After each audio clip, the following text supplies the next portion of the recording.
Friends, I invite you to join me in the war effort, the effort that our brothers and sisters in Israel are battling for their security, and what we can do, and it is the most powerful tool, is doing more mitzvahs. So let's give some more tzedakah while expressing our prayer that our brothers and sisters should be safe and secure, and every soldier should not be harmed, every Israeli soldier that is, should not be harmed in this difficult moment, and to win the battle swiftly and quickly.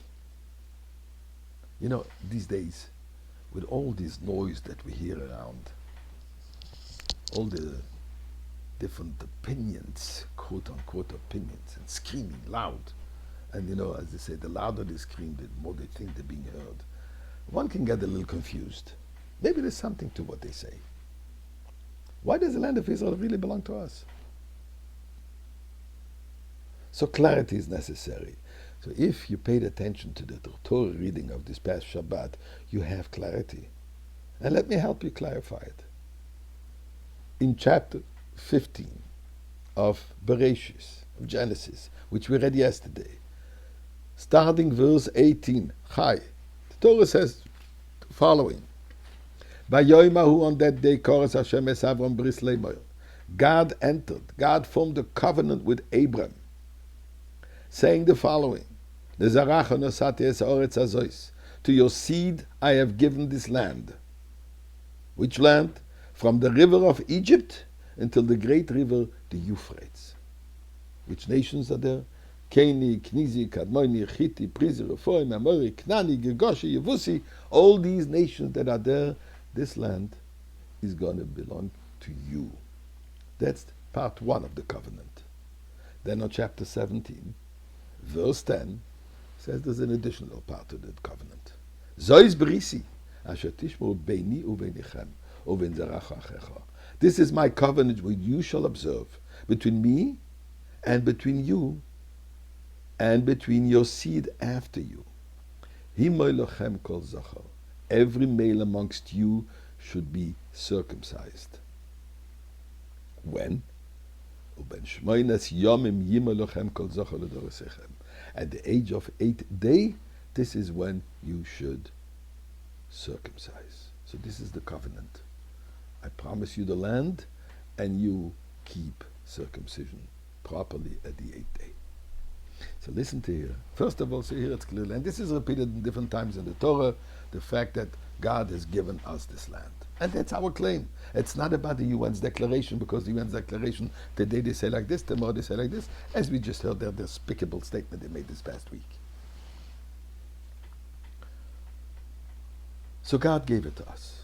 And here a mind-boggling, if you want, prophecy in the Zohar, written by Rabbi Shimon bar Yochai, the author of the Kabbalah. And there it says the following: that the ministering angel representing the nation of Ishmael, because every nation has their heavenly angel looking after the needs of this nation. So he presented himself in front of God and said, God, you said that one who is circumcised is entering in this covenant. Yishmael also circumcised. Although not exactly the way you said on the 8th day, that is on the 13th year, but nevertheless, they're circumcised. Don't they deserve a piece of the pie? And God said, indeed.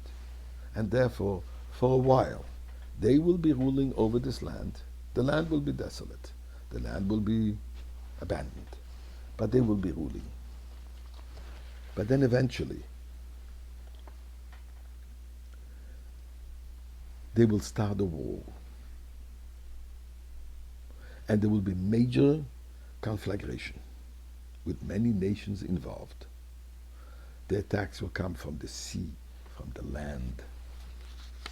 And it's going to be resulting of this war will be something extremely positive. The result of this war will be that all of humanity will recognize the wonders of God.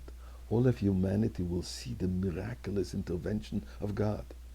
They will see how God is actually ruling the world. And they will accept it. And the world is going to change into a godly language.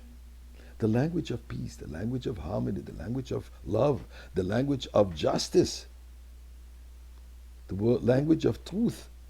Which truth? The ultimate truth, the godly truth, the Torah truth. And then will be the